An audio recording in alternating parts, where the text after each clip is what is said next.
نحمده ونصلي ونسلم على رسوله الكريم اما بعد اعوذ باللہ من الشیطان الرجیم بسم اللہ الرحمن الرحیم وَلْتَكُن مِّنكُمْ أُمَّةٌ يَدْعُونَ إِلَى الْخَيْرِ وَيَأْمُرُونَ بِالْمَعْرُوفِ وَيَنْهَوْنَ عَنِ الْمُنكَرِ وَأُولَٰئِكَ هُمُ الْمُفْلِحُونَ صدق اللہ العظیم وصدق رسولہ النبی الکریم الامین اللہم صلی علی سیدنا و مولانا محمد معدن الجود والکرم وآلہ وصحبہ وبارک وسلم الصلاۃ والسلام علیک یا سیدی یا رسول اللہ وعلی آلک واصحابک یا سیدی یا حبیب اللہ۔ حمد و صلاۃ کے بعد اگر کسی گھر کے اندر آگ لگ جائے تو محلے کے تمام لوگ اپنی اخلاقی اور قومی ذمہ داری سمجھ کر اس آگ کو بجھانے کے لیے تیار ہو جاتے ہیں۔ اپنی بساط کے مطابق کسی کے گھر میں پانی کا پائپ ہو، پانی ڈالنے کے لیے کوئی برتن ہو تو لوگ اس کو لے کر کے دوڑتے ہیں۔ عمر کی کوئی قید نہیں ہوتی، تعلق کی کوئی بنیاد نہیں ہوتی، بلکہ ہر عمر کا، ہر طبقے کا ہر شخص دوڑتا ہے کہ اس آگ کو بجھا دیا جائے۔ اس کی ایک وجہ تو یہ ہوتی ہے کہ انسانی جذبہ ہے کہ سامنے والے کا گھر جل جائے، اس کا کوئی جانی اور مانی نقصان نہ ہو جائے، اور ایک اس کی اہم وجہ یہ بھی ہوتی ہے کہ اگر ساتھ والے کے گھر کی آگ نہ بجھائی جائے تو اپنے گھر میں بھی آ جایا کرتی ہے،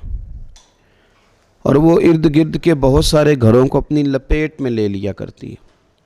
اس لیے اس آگ کو فوراً بجھا دینا بہت ضروری ہوتا ہے۔ اسی طریقے سے اگر کسی جگہ دریا کا بند ٹوٹنے لگے تو اس گاؤں کے، اس علاقے کے، اس شہر کے سارے لوگ مل کر اس بند کو باندھنے کی کوشش کرتے ہیں، کیونکہ اگر وہ بند ٹوٹ جاتا ہے تو سیلاب اس طرح آئے گا کہ وہ بغیر کسی تمیز کے، بغیر رنگ و نسل کے، بغیر کسی کے احساس کے وہ سارے مکانات کو، سب قبیلوں کو، سب کو بہا کے لے جائے گا۔ جس طرح سوسائٹی کے اندر آگ کو بجھانا، پانی کے آگے بند باندھنا بڑا ہی ضروری ہوتا ہے، اسی طرح منکرات کے آگے، برائیوں کے آگے، بے حیائیوں کے آگے بند باندھنا بھی بہت ضروری ہوتا ہے۔ اگر برائی کا ہاتھ نہ روکا جائے، بے حیائی کی حوصلہ شکلی نہ کی جائے، ظلم کو، جبر کو، بددیانتی کو، سفاکی کو، درندگی کو، اس کو روکا نہ جائے، اس کے سامنے بند نہ باندھا جائے تو یہ ساری آبادیوں کو، سارے لوگوں کو، سارے گھروں کو اپنی لپیٹ میں لے لیتی ہے۔ قرآن حکیم نے جو امت مسلمہ کی ذمہ داریاں بیان کی، ان میں ایک ذمہ داری یہ بھی بیان کی، فرمایا وَلْتَكُن مِّنكُمْ أُمَّةٌ يَدْعُونَ إِلَى الْخَيْرِ، تم میں ایک گروہ ایسا ہونا چاہیے جو لوگوں کو بھلائی کی طرف بلائے، لوگوں کو بھلائی کی طرف بلائے، وَيَأْمُرُونَ بِالْمَعْرُوفِ، اور انہیں اچھی بات کا حکم دے، وَيَنْهَوْنَ عَنِ الْمُنكَرِ، اور انہیں برائی سے منع کرے، وَأُولَٰئِكَ هُمُ الْمُفْلِحُونَ، یہی لوگ کامیاب ہونے والے۔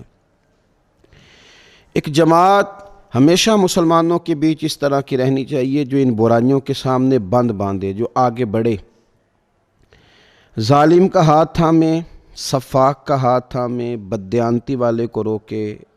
سوسائٹی کے اندر جتنی منکرات پھیل جائیں ان کو آگے بڑھ کے وہ روکے۔ یہ کام تھوڑا مشکل ہے۔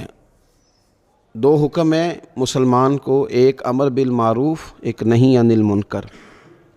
امر بالمعروف تو کسی حد تک آسان ہوتا ہے، نماز کا حکم دینا، روزے کی بات بتانا، لوگوں کو ذکر و فکر، عبادت، تلاوت، درود و سلام کے فضائل بتانا، یہ بھی بڑا برکت والا کام ہے، لیکن نسبتاً آسان ہوتا ہے۔ مشکل کام ہوتا ہے لوگوں کو برائی سے منع کرنا، مشکل ہوتا ہے کسی شخص کو روکنا کہ تو یہ جو کام کر رہا ہے یہ درست نہیں ہے۔ تو نیکی کا حکم دینا تو بعض اوقات آسان ہوتا ہے، لیکن برائی سے، منکرات سے لوگوں کو منع کرنا یہ مشکل ہوتا ہے۔ ہم دیکھتے ہیں کہ وہ چیزیں جو شریعت کے اصول و ضابطوں کے مطابق بالکل غلط ہیں، عوام اور خاص سب جانتے ہیں کہ وہ چیزیں غلط ہیں۔ شادی بیاہ کے موقع پر جو ڈھیر ساری رسومات ہیں ان سے ہر آدمی آگاہ ہے کہ یہ غلط ہے، لیکن سب لوگ، خاندان کے بڑے بوڑھے چھوٹے، عام خاص، عالم فاضل جاہل، اللہ ماشاءاللہ، سب اس کے اندر شامل ہو جاتے ہیں۔ کرنے کا کام یہ ہے کہ کوئی ایک آدمی احقاق حق کا فریضہ سر انجام دے، وہ آگ جو ان برائیوں کو لے کے آ رہی ہے اور معاشرے کو اپنی لپیٹ میں لے کے غریبوں کے لیے معیشت اور معاشرت کو تنگ کر رہی ہے، کچھ لوگ آگے بڑھیں، اس کا راستہ روکیں۔ جب آپ کسی بندے کو اس کی برائی سے منع کرتے ہیں، آپ جب اس کو بتاتے ہیں کہ تیرے اندر یہ غلطی ہے، تو یہ بات اس کے دل پہ چوٹ کرتی ہے۔ حضرت سیدنا عبداللہ ابن مسعود رضی اللہ تعالیٰ عنہ فرمایا کرتے تھے، یہ بہت بڑا گناہ ہے کہ کسی شخص کو اس کی غلطی سے روکا جائے اور اسے کہا جائے کہ تو اللہ سے ڈر، اور وہ جواب میں یہ کہے کہ تو اپنی فکر کر۔ یہ بہت بڑا گناہ ہے، لیکن جب بھی آپ کسی کو دین کی دعوت دیں گے، وہ یہی بات آپ کو جواب میں کہے گا کہ بھئی تم اپنی کرو۔ حضرت بایزید بسطامی رحمۃ اللہ علیہ فرمایا کرتے تھے، یہ برائی سے روکنے نے اور نیکی کا پیغام دینے نے ہمارا تو دوست ہی کوئی نہیں چھوڑا، سب لوگ مخالف ہو گئے، سب لوگوں نے ہم سے دور رہنا شروع کر دیا، اس لیے کہ ہم لوگوں کو برائی سے روکتے تھے۔ نبی پاک صلی اللہ تعالیٰ علیہ وسلم نے اپنی امت کو کھڑا کیا، فرمایا تم میں سے جو شخص برائی دیکھے، طاقت ہو تو اپنے ہاتھ سے روک دے، یہ نہ ہو سکے تو اپنی زبان سے اس کی مذمت کرے، اسے برا کہے، یہ بھی نہ کر سکے تو دل میں تو برا جانے، ذالک اضعف الایمان، اگرچہ یہ کمزور ایمان کی علامت ہے۔ اور پھر بغیر چھوٹے بڑے کی تمیز کے، ہمارے ہاں یہ بھی ہوتا ہے کہ غریب کو تو تبلیغ ذرا جلدی کر لی جاتی ہے، کمزور آدمی، ضعیف آدمی کو تو پیغام حق دینے میں بعض اوقات لوگ عزت نفس کا بھی خیال نہیں کرتے، اس کی پرائیویسی کا بھی خیال نہیں کرتے، لیکن دعوت جب امیر کو دینی ہو، مالدار کو دینی ہو، اس شخص کو دینی ہو جو سوسائٹی کے اندر تھوڑا بڑا مقام رکھتا ہو، تو پھر بہت سارے لوگوں کی تبلیغ کمزور پڑ جاتی۔ رسول کائنات سرور دو عالم صلی اللہ تعالیٰ علیہ وسلم منبر پہ کھڑے ہوئے، حضرت ابو سعید خدری رضی اللہ تعالیٰ عنہ فرماتے ہیں، حضور نے خطبہ شروع فرمایا اور ارشاد فرمایا، خبردار خبردار، کسی شخص کی ہیبت تمہیں حق جاننے کے بعد حق کہنے سے منع نہ کرے۔ کسی بندے کی بھی ہیبت، جب تم حق جان لو تو پھر کسی شخص کی ہیبت تمہیں کبھی حق کہنے سے منع نہ کرے، پھر تم حق کہہ دو۔ اس لیے ہمیشہ کوشش کی جائے کہ جہاں جہاں برائی نظر آئے، حضور صلی اللہ علیہ وسلم نے فرمایا اپنے بھائی کی مدد کرو، اگرچہ وہ ظالم ہو یا مظلوم ہو۔ تو صحابہ نے عرض کی، یا رسول اللہ صلی اللہ علیہ وسلم، یہ مظلوم کی مدد تو سمجھ میں آتی ہے، ظالم کی مدد کیسے کریں؟ تو حضور نے فرمایا اس کے ہاتھ کو ظلم سے روک دو، اسے ظلم سے منع کر دو، تم نے بڑی مدد کی اس کی، وہ ایک بہت بڑے عیب سے بچ گیا، تم نے اس کو ایک بہت بڑی خطا کرنے سے بچا لیا، تم نے اسے جہنم کے سفر سے روک لیا، تم نے اس کا بھلا کیا، اس کو بچا لو، اس کو محفوظ کر لو، تو یہ تمہاری طرف سے اس کی مدد ہے۔ تو مدد کریں ان لوگوں کی جو گناہوں میں الجھ گئے، مدد کریں ان لوگوں کی جو برائیوں کے اندر جا کر کے اپنے آپ کو پوری طرح سے انہوں نے لگا لیا۔ ہمارے ہاں یہ ہوتا ہے کہ لوگ برائی کر رہے ہوتے ہیں تو مخصوص طریقے سے ہم واعظ و نصیحت کا ایک طریقہ اختیار کیے ہوئے ہوتے ہیں۔ میری طرح کے لوگوں نے جمعہ پڑھانا ہوتا ہے، وہ جمعے کا خطبہ تو دیتے ہیں لیکن قوم کے درد سے آگاہ نہیں ہوتے۔ ان لوگوں نے کسی محفل میں، کسی مجلس میں تقریر تو کرنی ہوتی ہے، لیکن جو قوم کی اصلاح کا جذبہ ہے اور جو درد دل ہے اس امت کے لیے، وہ ان کے سینوں میں نہیں پایا جاتا۔ تو بس وہ رسمی تو چند باتیں ہم کر دیتے ہیں،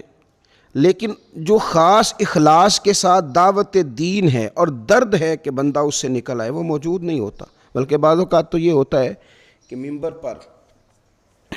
وائز کا انداز تو کچھ اور ہوتا ہے، لیکن اس کی نجی زندگی، اس کی ذاتی زندگی، اس کے روزمرہ کے معاملات بتاتے ہیں کہ جو یہ کہہ رہا تھا نا،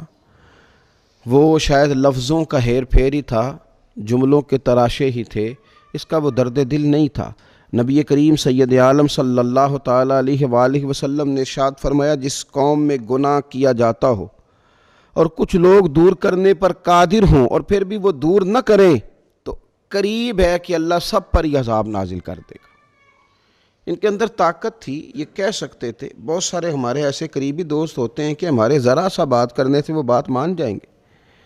ہمارے گھر کے اندر، خاندان کے اندر تھوڑی سی ہماری جد و جہد کرنے سے بہت ساری برائیوں سے بچا جا سکتا ہے۔ لیکن ابو داؤد شریف کی اس حدیث نے جو ہمیں جھنجھوڑا ہے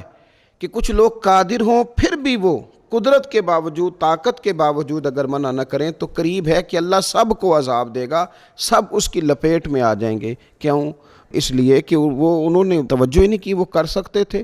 اپنی نافرمانی پر تو لوگ سیکھ پا ہوتے ہیں، تو اللہ رسول کی نافرمانی پر کیوں نہیں ہوتے؟ ہمارا کوئی اپنا، ہمارا چھوٹا، ہماری اولاد، ہمارا بھائی، ہمارا ملازم ہماری بات نہ مانے تو کتنی تکلیف ہوتی ہے، تو اگر لوگ اللہ رسول کی بات نہ مانیں اس پر بھی تو ہمیں تکلیف ہونا چاہیے تھی۔ حضرت عبداللہ ابن مسعود رضی اللہ تعالیٰ عنہ راوی ہیں، حضور صلی اللہ علیہ وسلم نے فرمایا بنی اسرائیل میں کسی برائی کا آغاز ہوا تو ایک شخص دوسرے کو برائی سے ٹوکتا تھا اور کہتا تھا یہ حلال نہیں حرام ہے، لیکن کچھ دنوں کے بعد وہ خود بھی اس برائی میں مبتلا ہو جاتا تھا، اس کا ہم نوالا ہم پیالہ بن جاتا تھا۔ چنانچہ یہی چیزیں تھیں کہ اللہ تعالیٰ نے بنی اسرائیل پر عذاب نازل کیا۔ وہ بجائے اس کے کہ کاربند رہتے، تبلیغ کرتے، وہ کچھ دنوں کے بعد خود ساتھ شامل ہو گئے، جس نے نقصان پیدا کیا۔ آخری بات اس عنوان پر جو بڑی سمجھنے والی ہے، اس ساری گفتگو میں جو خلاصہ ہے وہ یہ ہے کہ یہ کام تب ہوتے ہیں جب قوموں کا ضمیر زندہ ہوتا ہے۔ اگر ضمیر زندہ ہو، برائی کو برائی سمجھا جائے تو پھر لوگ لوگوں کو برائی سے منع کرتے ہیں۔ آپ دیکھیں، غور کریں کہ کتنے لوگ ہیں جو لوگ بار گند دیکھتے ہیں، تعفن دیکھتے ہیں، کوڑا دیکھتے ہیں، روڑی دیکھتے ہیں، کس قدر زیادہ وہ برائی محسوس کرتے ہیں، کس قدر زیادہ وہ تعفن محسوس کرتے ہیں، کس طرح وہ لوگوں کو منع کرتے ہیں، کس قدر زیادہ پیغام دیتے ہیں یہ کچرا اٹھا لو، چونکہ ان کا ذہن ہے کہ یہ گندگی ہے، یہ برائی ہے، اس سے ہمیں بچنا چاہیے۔ لیکن گناہ کے معاملے میں، بدی کے معاملے میں اگر ہمارا رویہ یہی بن جائے کہ ہمیں لوگوں کو بچانا ہے، لوگوں کو ہمیں اس سے روکنا ہے، تو پھر ہم محسوس کریں گے